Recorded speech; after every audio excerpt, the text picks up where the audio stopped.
मला प्रथम TB झाले. TBचे औषध घेऊन देखील सतत सारखा आजार पडत असतो, म्हणून परत मी HIV टेस्ट करून घेतली. मला HIV झालं. नंतर मी माझ्या बायकोचं देखील करून घेतलं. त्यावेळी माझं होतं CD4 39. घरातल्यांना पण कळालं. मग त्या घरातल्यांना सांगितलं होतं डॉक्टरने अशा नसं आहे, तुमच्या मुलगी तुम्ही पाठवून देऊ नका म्हणून. मग मी काय राहिली नाही. माझं माझ्या नवऱ्यावर प्रेम होतं. मग ते कानातलं विकलं. मी कानातलं विकून रिक्षा करून मी पळून आले त्यांच्याबरोबर. आणि ते पैसे थोडे होते ते त्यांचा दवाखाना पण मी केले.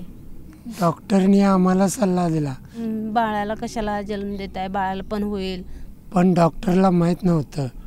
आम्हाला संग्राम संस्था औषध पुरवठा झाला आम्हाला. पुरवठा होऊन आमची मुलगी निगेटिव्ह. आणि त्यांनी आम्हाला आधार दिलता, तुम्हाला तुमच्या बाळाला काय होत नाही, आम्ही तुम्हाला साथ देतो म्हणून. आमचा हक्क आहे. आम्हाला एक मूल तरी आम्हाला पाहिजेच होतं. आणि आता बाळ माझं चांगलं आहे. आता तशीच परमेश्वरानं आमच्याकडे बघितलंय बघा.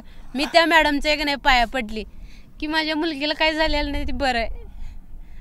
भले आम्हाला दोघांना असून दे, पण आमच्या पोरगीला नाही ना, त्याच्यात आम्हाला आनंद आहे.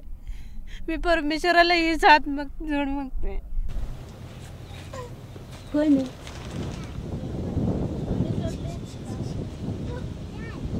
मग तिथं मला अजूनपर्यंत हसते ती. काय पोरगी आहे, लग्न होऊन नवऱ्यावर पळून गेल्या.